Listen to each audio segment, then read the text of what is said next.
ICICI ने एक नई भर्ती निकाली है, लेकिन रुकिए, ये सीधी भर्ती नहीं है। आखिर ये पैनल रिक्रूटमेंट क्या है?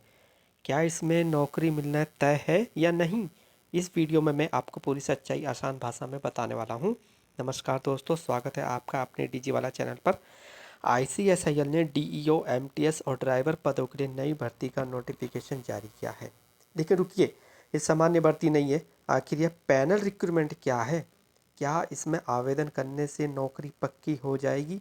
इस वीडियो में मैं आपको इस नोटिफिकेशन की हर छोटी बड़ी जानकारी आसान हिंदी में समझाऊंगा, ताकि आवेदन करने से पहले आपके सभी सवालों के जवाब मिल जाए। तो चलिए बिना समय गवाए वीडियो शुरू करते हैं दोस्तों। तो दोस्तों, सबसे पहले समझिए कि ये भर्ती क्या है। ठीक है दोस्तों, हम इसके नोटिफिकेशन को बाद में पढ़ेंगे। पहले आपको मैं समझा दूँ कि ये भर्ती क्या है, किस चीज़ की भर्ती है। आप जैसा देख रहे होंगे कि डाटा एंट्री ऑपरेटर की, एमटीएस की और ड्राइवर की भर्ती है, लेकिन क्या है पैनल रिक्रूटमेंट क्या है?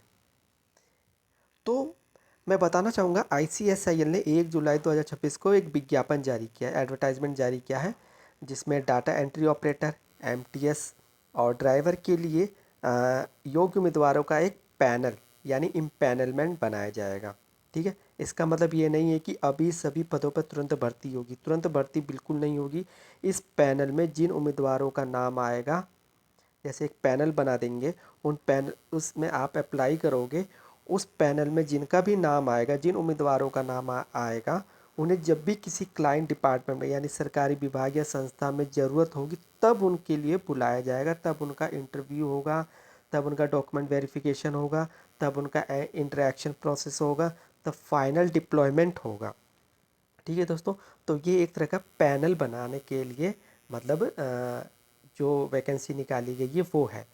तो मैं इसकी इम्पोर्टेंट डेट्स क्या है, मतलब कि स्टार्ट डेट क्या है और इसकी लास्ट डेट क्या है, वो मैं आपको बता देना चाहता हूँ। जो आवेदन शुरू करने की स्टार्टिंग डेट है 4 जुलाई 2026 की शाम 6 बजे से स्टार्ट है, और जो लास्ट डेट है इसकी वो 11 जुलाई 2026 से शाम 6 बजे तक लास्ट डेट है। तो जैसा आप एलिजिबिलिटी क्राइटेरिया यहाँ से भी देख सकते हो व्यू करके। जैसे कि ये 10th मांगा है ड्राइवर के लिए। तो जैसे आप एक नोटिफिकेशन अगर कोई सा भी डाउनलोड कर लोगे, एक कोई सा भी डाउनलोड कर लो, तो इसमें आप देखोगे सारा चारों वैकेंसी आपको दिखा देगा। तो देखिए, मैं आपको यहाँ पे थोड़ा इसके बारे में पहले बता देता हूँ कि मिनिमम क्वालिफ़िकेशन क्या है, किस पोस्ट के लिए है और क्या क्वालिफ़िकेशन मांगी गई है, एज क्या है और वर्क एक्सपीरियंस क्या है, सैलरी कितनी होगी। ये सारी चीज़ें मैं आपको पहले क्लियर कर देता हूँ, बता देता हूँ। उसके बाद में आऊँगा सबसे इम्पोर्टेंट चीज़ पे कि पैनल क्या रिक्रूटमेंट है और किस तरह से ये सिलेक्शन करेंगे और किस तरह से ये बुलाया जाएगा। तो इन सब पे मैं आपसे बाद में चर्चा करूँगा। तो पहले हम समझ लेते हैं कि ये जो है डेटा एंट्री ऑपरेटर की रिक्रूटमेंट है। तो आप देखेंगे डेटा एंट्री ऑपरेटर की पोस्ट के लिए रिक्रूटमेंट है। तो यहाँ पे जो इसका क्वालिफ़िकेशन मांगा गया है, ग्रेजुएट इन एनी डिसिप्लिन, यानी आपका ग्रेजुएशन होना कंपलसरी है, चाहे आप किसी भी यूनिवर्सिटी से हो या किसी से भी, कोई इशू नहीं है। दूसरा, जैसे कि आपकी जो टाइपिंग स्पीड होनी चाहिए वो मिनिमम 30 वर्ड पर मिनट होनी चाहिए, यानी आपकी 30 की स्पीड होनी चाहिए।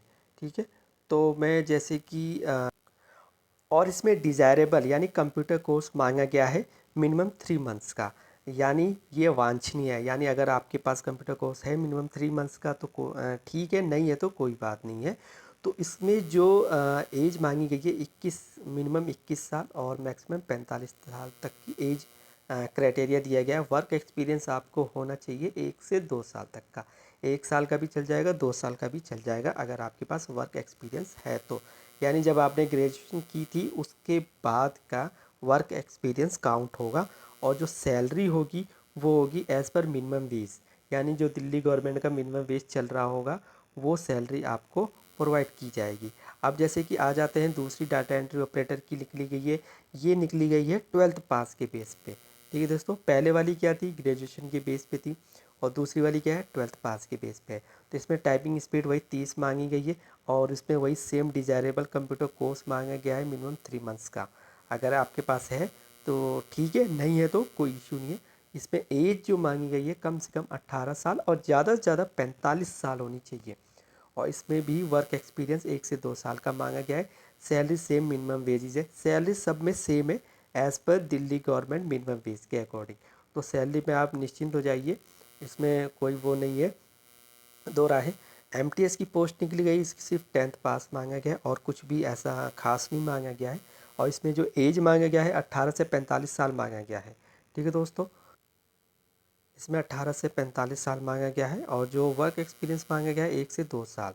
और सैलरी मैंने आपको बताया गया, मिनिमम वेज मांगा गया है। और अब हम आ जाते हैं जो लास्ट वैकेंसी ड्राइवर की है, उसमें 10th पास डिज़ायरेबल, मतलब 10th पास होना चाहिए और should have valid light motor vehicle licence. आपके पास एलएमवी यानी कि इसका लाइसेंस होना चाहिए, तब आप इसके लिए अप्लाई कर सकते हैं। 10th पास डिज़ायरेबल है, कहने का मतलब है 10th पास होना चाहिए, desirable, should have valid light motor vehicle licence. तो ये आपका मतलब होना कंपलसरी है लाइसेंस। 10th पास आपके पास डिज़ायरेबल है, अगर है तो ठीक, नहीं है तो कोई बात नहीं, क्योंकि यहाँ 10th पास डिज़ायरेबल यानी वांछनीय लिख रखा है। वैसे आजकल कोई भी अगर लाइट मोटर व्हीकल के लिए अप्लाई करेगा तो 10वीं पास तो रहता ही रहता है। ठीक है दोस्तों, नहीं भी होगा तो भी चल जाएगा, क्योंकि यहाँ पे ऐसा मेंशन किया हुआ है। और जो एज है 18 से 45 साल और एक्सपीरियंस 1 से 2 साल, और सैलरी जो होगी as per government minimum wage के अकॉर्डिंग होगी। ठीक है दोस्तों, ये तो था आपका मतलब कि क्या क्वालिफ़िकेशन थी, किस पोस्ट के लिए थी और क्या एज लिमिट मांगी गई थी, सारी चीज़ें मैंने आपको अभी थोड़ी बता दी हैं। और बाकी जो अप्लाई करने का तरीका है, अप्लाई करने का तरीका वही सेम है। आप अपने लॉगिन पोर्टल पे जैसे कि आप बैक जाएंगे जहाँ से हमने नोटिफिकेशन डाउनलोड किया है, या आप जैसे यहाँ बैक आएंगे जैसे कि, तो यहाँ पे आप ये देखिए, ये मैंने हटा दिया, यहाँ से हट गया, ये करंट जॉब पे आएंगे तो यहाँ पे अप्लाई करने का ऑप्शन आता है। तो यहाँ से आप इजीली अप्लाई कर सकते हैं। और यहाँ से जैसे आप अप्लाई करेंगे, तो जैसा मैंने अपने पहले वीडियो के चैनल में मतलब पहले वीडियोस भी बनाए हैं ऐसे, तो लॉगिन करने का और अप्लाई करने का तरीका बताया है, तो आप वहाँ से भी जाके देख सकते हैं। यूज़र नेम, पासवर्ड और कैप्चा आप फिल करेंगे तो लॉगिन कर देंगे, तो यहाँ से आप इजीली अप्लाई कर सकते हैं। ठीक है दोस्तों, तो इसी के साथ मैं पीछे आता हूँ और जो आपको ख़ास इम्पोर्टेंट चीज़ बताने वाला था वो मैं आपको बताने वाला था कि ये इसके अंदर पैनल रिक्रूटमेंट क्या है। देखो दोस्तों, एक चीज़ आपने नोटिस की है या नहीं, शायद मिस कर रहे होंगे, हर कोई मिस कर रहा होगा कि इसमें वैकेंसी नहीं दी गई है। दूसरी चीज़ ये मिस कर रहा होगा कि पैनल रिक्रूटमेंट क्या है, क्योंकि यहाँ पे कहीं भी नहीं लिखा है कि हम आपको इस संस्था या इस गवर्नमेंट ऑर्गेनाइजेशन में डिप्लॉयड करेंगे। क्योंकि आज तक जितनी भी ICSIL की भर्तियाँ आई हैं वहाँ पे मेंशन किया गया है कि हम आपकी यहाँ पे डिप्लॉय करेंगे, या IGDTUW में करेंगे, या DSIIDC के ऑफिस में डिप्लॉय करेंगे, या दिल्ली गवर्नमेंट के किसी और ऑफिस में डिप्लॉय करेंगे। तो यहाँ पे मेंशन किया होता था। तो अभी यहाँ क्या मेंशन किया हुआ है, यहाँ पे मेंशन किया हुआ है, आप ध्यान से देखेंगे, creation of panel of eligible candidates for meeting the, आप ध्यान से देखिए, मैं आपको जो समझाना चाह रहा हूँ, present and future man power requirements, यानी कि अभी वर्तमान की और आगे आने वाले फ्यूचर भविष्य में जो मैन पावर की रिक्वायरमेंट होगी उसके लिए पैनल रिक्रूटमेंट बनाया जा रहा है। तो उसके लिए ये भर्ती निकाली जा रही है। तो ये दोस्तों, इसलिए वैकेंसी यहाँ पे क्लियर नहीं की गई है कि कितनी वैकेंसी है। उस टाइम पे इनको जितनी भी रिक्वायर्ड होगी, मान लीजिए 100 होगी, 50 होगी, 20 होगी, जितनी भी रिक्वायरमेंट होगी, वो ICSIL क्या करेगा, इस पैनल से एप्लीकेंट को बुलाएगा। मतलब यहाँ से वो कॉल करें, मतलब कॉल उनको बुलाएगा, योग्य उम्मीदवारों को जो पूरी क्वालिफ़िकेशन फुलफ़िल करते हैं उनको बुलाएगा, और यहाँ से वो रिक्रूटमेंट करेगा जहाँ पे रिक्वायर्ड होगी, जिस भी गवर्नमेंट ऑफिस या संस्था में रिक्वायर्ड होगी तो वहाँ पे उन्हें फुलफ़िल करेगा। ठीक है दोस्तों, तो अब हम बात कर लेते हैं आगे रजिस्ट्रेशन फ़ीस की। ICSL की वेबसाइट पे वन टाइम रजिस्ट्रेशन फ़ीस 590 रुपये जमा करनी होती है। जैसा कि मैंने अपने पहले वीडियोस में भी आपको बताया है कि 590 रुपये वन टाइम रजिस्ट्रेशन फ़ीस होती है, जो कि नॉन रिफंडेबल होती है। अगर जिसने पे कर दिया है तो वो इस वैकेंसी को अप्लाई कर सकता है। अगर जिसने नहीं पे किया है तो उसको रजिस्ट्रेशन करना होगा और फिर से उसको मतलब 590 रुपये पे करना होगा, तब जाके उसको 1-2 दिन का वेट करना होगा वर्किंग डेज़ का, तब जाके वो अप्लाई कर सकता है। और जिसने कर दिया उसको दोबारा फ़ी पे करने की कोई ज़रूरत नहीं है। तो दोस्तों ये जो पैनल है मतलब इसकी ज़रूरत क्यों पड़ी है, कितने टाइम तक ये आपका पैनल रहेगा, ये सब चीज़ें मैं आपको भी बताऊंगा, और किस तरीके से उम्मीदवारों को या जो कैंडिडेट्स है उनको बुलाया जाएगा। तो और इसकी पोस्टिंग कहाँ होगी दोस्तों, एक ख़ास चीज़ मैं बता दूँ, इसकी पोस्टिंग आपकी कहीं भी हो सकती है, कहीं भी मतलब दिल्ली एनसीआर में कहीं भी पोस्टिंग कर सकते हैं। जो शिफ्ट ड्यूटी भी लग सकती है आपकी, शिफ्ट वाइज भी हो सकती है, या डे की भी हो सकती है या नाइट की भी हो सकती है, और इसके लिए आपको कोई अलग से अलाउंस कन्वेंस अलाउंस नहीं मिलेगा, कोई टीएडीए नहीं मिलेगा। चाहे आप इंटरव्यू के लिए जाएं या डॉक्यूमेंट वेरिफिकेशन के लिए जाएं, तो कोई भी आपको टीएडीए नहीं मिलेगा। एक और दोस्तों नया और महत्वपूर्ण नियम है, ये पहले से ही है, पहले 2 महीनों की सैलरी से 15 दिन के वेतन के बराबर सिक्योरिटी डिपॉजिट होगी, जो 2 बराबर किस्तों में काटा जाएगा। यानी फर्स्ट मंथ की पहले महीने आपकी 15 दिन की सैलरी डिडक्ट होगी, दूसरे महीने की आपको 15 दिन की सैलरी डिडक्ट करेंगे। ये एक सिक्योरिटी डिपॉजिट होगा जो कॉन्ट्रैक्ट पूरा होने पर या नो ड्यू सर्टिफिकेट आपको जमा करना होगा जब आप कभी छोड़ते हैं या उस ऑफिस से निकलेंगे, तो ये आपको रिफ़ंड मिल जाता है पूरा इंटरेस्ट के साथ। ठीक है दोस्तों, तो ये चीज़ें हैं।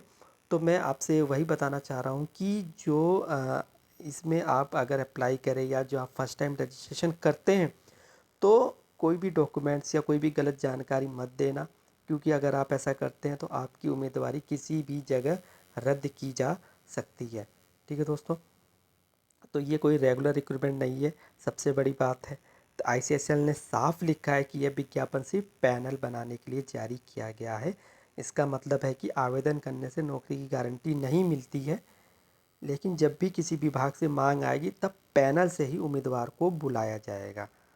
ठीक है दोस्तों, तो ये इस चीज़ का फ़ायदा होगा। आप जितनी जल्दी पहले आवेदन करेंगे उतनी जल्दी उसको मतलब बुलाने के या उसके सिलेक्शन होने के चांस ज़्यादा बढ़ सकते हैं। ठीक है दोस्तों, जैसे कि मैं आपको समझाना चाहूँ, मान लीजिए यदि 10 लोगों की ज़रूरत है तो लगभग 30 उम्मीदवार विभाग को भेजे जा सकते हैं। तो जो फाइनल जो सिलेक्शन करेगा वो डिपार्टमेंट करेगा। हाँ, अगर डिपार्टमेंट नहीं कर पाता है तो उम्मीदवार पैनल में वापस चला जाएगा और उनको रखा जाएगा कि हाँ मतलब सेफ रखा जाएगा, सिक्योर में रखा जाएगा कि ये अभी हैं, इनकी सिलेक्शन करना बाकी है। तो वही चीज़ है। और कुछ मामलों में जो आईसीएसआई सीधे उम्मीदवार को भेजेगा कि यहाँ आईसीएसएल जो होगा वो डायरेक्ट ही क्लाइंट डिपार्टमेंट में भेजेगा एप्लीकेंट को कि आपको हम यहाँ डिप्लॉय कर रहे हैं। आफ्टर पूरा वेरिफिकेशन होने के बाद, डॉक्यूमेंट वेरिफिकेशन पूरा क्लियर होने के बाद, तो सीधे भेजा जाएगा जहाँ पे डिप्लॉय होना है। ठीक है दोस्तों, जैसा मैंने पहले भी बताया कि ये स्थायी यानी परमानेंट सरकारी नौकरी नहीं है। कॉन्ट्रैक्ट समाप्त होने पर या नियमित कर्मचारी के ज्वाइन करने पर आपको नियुक्ति समाप्त हो सकती है। यानी जब तक आपका कॉन्ट्रैक्ट चल रहा है या जब तक कोई परमानेंट एम्प्लॉय नहीं आता तब तक आपकी नियुक्ति चल रही है तो चल रही है, जब तक यानी आपका कॉन्ट्रैक्टर चाहता है। और इसमें क्या है, पोस्टिंग कहीं भी मिल सकती है, जैसा कि मैंने आपको पहले क्लियर कर दिया कि दिल्ली एनसीआर में कहीं भी लग सकती है, शिफ्ट वाइज कहीं भी लग सकती है। दोस्तों एक खास बात और, इन्फ्लुएंस करने पर डिस्क्वालिफिकेशन भी हो सकती है। यदि कोई उम्मीदवार जैसे सिफारिश करता है या कोई राजनीतिक दबाव या किसी अधिकारी को प्रभावित करने की कोशिश करता है, तो ऐसा बिल्कुल भी मत करिएगा, कोशिश मत करिएगा, क्योंकि पूरी जो होती है पूरा डॉक्यूमेंट वेरिफिकेशन होता है, पूरा एक प्रोसेस होता है, उसके थ्रू ये भर्ती होती है। तो उसे भर्ती प्रक्रिया से बाहर कर सकता है अगर आप ऐसा कुछ करते हैं या सोचते हैं तो ऐसा मत करिएगा भूल के भी। तो आईसीएसएल कभी भी नियम बदल, एक चीज़ और, आईसीएसएल जो है वो कभी भी नियम बदल सकता है। यानी उसके पास अधिकार है कि वो एडवर्टाइजमेंट में संशोधन कर सकता है, जैसे कोरिजेंडम लेके आता रहता है, कैंसल्ड का हो गया या डेट आगे बढ़ा दी, सिलेक्शन प्रोसेस में कोई बदलाव कर दिया, पैनल को ही रद्द कर दिया, तो ये उसके पास अधिकार है, वो पूरी भर्ती वापस ले सकता है, तो कभी भी कर सकता है। ठीक है दोस्तों, तो मैं इसलिए आपको ये सारी चीज़ें क्लियर कर रहा हूँ ताकि आपको ये क्लियर हो। ये सारी चीज़ें जो बताते हैं दोस्तों, ये तो आपने हर जगह देखा होगा, पूरे यूट्यूब में सब आपको बताते हैं, लेकिन जो मैं आपको बता रहा हूँ इम्पोर्टेंट चीज़, कि ये पैनल रिक्रूटमेंट क्या है, ये और एप्लीकेशन आईडी मतलब क्या होती है, सिलेक्शन प्रोसेस कैसे होता है। तो दोस्तों ये मैं आपको चीज़ समझाने की कोशिश कर रहा हूँ, तो इसलिए वीडियो थोड़ी लंबी हो सकती है, कृपया वीडियो को स्किप मत करिएगा, इसमें आप ही का फ़ायदा है। अगर आप वीडियो स्किप करते हैं तो आपको पूरी इन्फॉर्मेशन नहीं मिल पाएगी और आप ऐसे ही अप्लाई कर देंगे, फिर आप वेट करेंगे कि हमने अप्लाई कर दिया, अभी तक हमारा मतलब कॉल लेटर या हमें अभी इंटीमेशन नहीं मिला है। तो मैं यही कहना चाहूँगा, आप इसके भरोसे मत बैठे रहिएगा, क्योंकि ये एक पैनल बनाने के लिए क्या है दोस्तों, क्या है, सरल भाषा में समझिए, मैं बताता हूँ सरल भाषा में, एक थोड़ा सा और सरल कर देता हूँ इसको। क्या है, आईसीएसआई जो है ना, खुद कोई बड़ा सरकारी विभाग तो है नहीं। इसका काम क्या होता है, अलग अलग सरकारी विभागों, संस्थानों और प्रोजेक्ट्स के लिए ना कॉन्ट्रैक्ट बेसिस पे मैन पावर उपलब्ध कराना होता है। जो कॉन्ट्रैक्ट बेसिस पे होता है, कॉन्ट्रैक्ट पे मैन पावर उपलब्ध कराना होता है, ठीक है दोस्तों। तो जो मैन पावर उपलब्ध कराना होता है, तो इस विज्ञापन में भी साफ साफ लिखा है कि पैनल इसीलिए बनाया जा रहा है ताकि वर्तमान, प्रेजेंट और फ्यूचर की मैन पावर रिक्वायरमेंट्स को जल्दी पूरा किया जा सके, ठीक है दोस्तों। तो इसलिए ये बनाया जा रहा है और इसलिए ये वैकेंसी निकाली गई है। तो अब मैं आपको बताने वाला हूँ कि आखिर पैनल बनाने की ज़रूरत क्यों पड़ी। यही ना कि पैनल बनाने की जरूरत क्यों पड़ी। पहले क्या करता था, आईसीएसआई कोई भी वैकेंसी निकालता था तो उसका कुछ दिन में, जैसे अभी पिछले मेरे आपने चैनल में वीडियोस देखा होगा, ये जॉब आईडी जैसे कि 257 58 59 60 है, जैसे आप देखेंगे 257 58 59 60। इससे पहले 255 256 की मैंने बताई थी। तो उसमें सीधे आप वहाँ से अप्लाई करेंगे, उनका जो आपको इंटीमेशन मेल या मैसेज आएगा वो आपको विद इन 1 मंथ, ज़्यादा से ज़्यादा 1 मंथ या 1.5 महीने के अंदर आ सकता है, या उससे पहले ही आ जाएगा, ठीक है। तो ये चीज़ें हैं। तो इसका क्या है, इसका जब है कि जब रिक्वायरमेंट होगी इनके पास, जब कॉन्ट्रैक्ट आएगा, जब इनके पास फ्यूचर में रिक्वायरमेंट होगी, या अभी अगर रिक्वायरमेंट हुई तो ठीक है बुलाएंगे, नहीं होगी तो नहीं बुलाएंगे, या अपने पास सिक्योर रखेंगे, सेफ रखेंगे, ठीक है दोस्तों। तो ये सारी चीज़ें हैं। तो मान लीजिए मैं क्या बताता कि पैनल बनाने की ज़रूरत क्यों पड़ी। मान लीजिए किसी विभाग में 20 डाटा एंट्री ऑपरेटर काम कर रहे हैं, उनमें से 5 लोगों ने नौकरी छोड़ दी, बचे कितने, 15। या किसी नए प्रोजेक्ट के लिए 15 नए डीईओ चाहिए, या एमटीएस या ड्राइवर की अचानक ज़रूरत पड़ गई। तो अगर हर बार नई भर्ती निकालेंगे तो उसमें 1-2 महीने या उससे भी अधिक समय लग जाता है। लगता है कि नहीं लगता है, कोई भी भर्ती पूरी करने में, कोई भी भर्ती प्रक्रिया पूरी करने में 1-2 मंथ्स का टाइम लगता है कि नहीं लगता है, लगता है ना। तो उसी टाइम को कम करने के लिए, या उसी चाहे वो डिपार्टमेंट का समय हो, चाहे वो अपना समय हो, तो इसीलिए आईसीएसआई ने पहले से ही योग्य उम्मीदवारों का एक पैनल तैयार रखना चाहता है, एक पैनल बना के रखना चाहता है। जैसे ही किसी विभाग से डिमांड आती है, उसी पैनल से उम्मीदवार को वो बुला लेंगे, इंटीमेशन मेल भेजेंगे, बाकी का फिर जो आगे का प्रोसेस होगा, डॉक्यूमेंट वेरिफिकेशन, इंटरेक्शन प्रोसेस, जो फाइनल डिप्लॉयमेंट है, तो उसी के अकॉर्डिंग वो करते जाएंगे। तो ये है पैनल का, ठीक है। जरूरत क्यों पड़ती है, कब पड़ती है, विज्ञापन मतलब जो एडवर्टाइजमेंट में दे रखा है कि पैनल का उपयोग किन परिस्थितियों में किया जाएगा। मान लो कोई कर्मचारी टर्मिनेट हो गया, किसी की डेथ हो गई, कोई रेजिग्नेशन दे के चला गया, अब भाई उसको अर्जेंसी में फुलफ़िल करना है, तो अर्जेंसी में फुलफ़िल कैसे करेंगे, अर्जेंसी में फुलफ़िल इसीलिए करेंगे ना कि उनके पास पैनल में पहले से ही कोई सिक्योर करके रखे रहेंगे, इतना सारा एप्लीकेंट्स हैं हमारे पास, तो उसी में से किसी 2-4 लोगों को, 5 लोगों को बुला लेंगे, उनका इंटरव्यू ले लेंगे और उसी में से वो डिप्लॉय कर देंगे, उसी में से वो उनको जॉब प्रोवाइड कर देंगे। तो इसलिए पैनल में वो पहले सेफ सिक्योर करते हैं, मतलब एप्लीकेंट्स को, कि हाँ हमारे पास स्टाफ अवेलेबल रहेगा, कभी भी अर्जेंसी में ज़रूरत पड़ती है तो, या किसी भी डिपार्टमेंट में ज़रूरत पड़ती है, या मैन पावर उनको बढ़ाना पड़ गया, या कोई ज़्यादा लंबे समय तक अनुपस्थित है कोई भी कर्मचारी, तो उस केस में ये पैनल की ज़रूरत पड़ेगी। पैनल में पहले से ही उम्मीदवार रहेंगे, एप्लीकेंट्स रहेंगे, तो फिर उनको ये बुला लेंगे फटाफट। कोई इन्हें नई भर्ती के लिए विज्ञापन जारी नहीं करना पड़ेगा, इनसे इनका टाइम बचेगा, समय बचेगा, समझे। तो इसलिए ये पैनल बना रहे हैं, और ये फर्स्ट टाइम लेके आया है कि ये पैनल बना रहे हैं। और दोस्तों दूसरी सबसे बड़ी बात क्या है कि ये जो पैनल का जो टाइम है ना, ये सिर्फ 2 साल तक रहेगा। मतलब जो पैनल आपने बना दिया, पैनल में जो सिक्योर रहेगा, इसका जो रहेगा, ये सिर्फ 2 साल तक वैलिड रहेगा। ये देखिए इसने यहाँ साफ साफ क्लियर लिखा है, the validity of the panel shall be minimum of 2 years. सिर्फ 2 साल तक पैनल का वैलिडिटी रहेगा। यानी कि मान लीजिए आप पैनल में हैं और आपका 1 साल के बाद नंबर आ सकता है, एंड जिसका 2 साल तक नंबर नहीं आया तो वो भूल जाइए, क्योंकि 2 साल तक ही पैनल क्या होगा वो वैलिड रहेगा, ऐसा ICSIL कह रहा है। ठीक है, तो ये इसलिए इन्होंने मतलब पैनल बनाया है कि ये भविष्य में अलग अलग सरकारी विभागों में DO MTS ड्राइवर की ज़रूरतों को जल्दी से जल्दी पूरा करने के लिए पहले से ही योग्य उम्मीदवारों का पैनल तैयार करता है। जैसे ही किसी विभाग से डिमांड आएगी, उसी पैनल से तुरंत उम्मीदवारों को बुला लिया जाएगा, तो इससे काम उनका बहुत ही आसान हो जाएगा। ठीक है दोस्तों, तो मैं अगर आपसे और इसमें विस्तार से चर्चा करूं तो थोड़ा वीडियो और लंबी हो जाएगी, लेकिन मैं ज़्यादा लंबी नहीं करना चाहता हूं, क्योंकि मैं इसको आपको मैं एक आगे एक और इसके बाद मेरा एक अगला वीडियो और होगा जो उसी पैनल से ही जुड़ा होगा। वैकेंसी क्यों नहीं दी गई है उसमें मैं ये चीज़ बताऊंगा, सिलेक्शन प्रोसेस और एप्लीकेशन आईडी क्या होती है, और डॉक्यूमेंट वेरिफिकेशन या किसे आवेदन करना चाहिए किसे नहीं करना चाहिए, ये भी मैं अपने इसके बाद जो अगली वीडियो है उसमें ही बताऊंगा। क्योंकि अगर मैं इसी में बताऊंगा तो ये वीडियो ज़्यादा लंबी हो जाएगी। तो मैं आप लोगों से रिक्वेस्ट करना चाहूँगा, इस वीडियो को देखने के बाद आप वो वीडियो ज़रूर देखें, उसमें थोड़ा और विस्तार से चर्चा है, इसी में थोड़ा और अच्छे से सरल भाषा में समझाया हुआ है। ठीक है दोस्तों मैंने नोटिफिकेशन को एक एक लाइन पूरा एकदम एनालाइज करके पढ़ के समझ के ही आपको बताया है।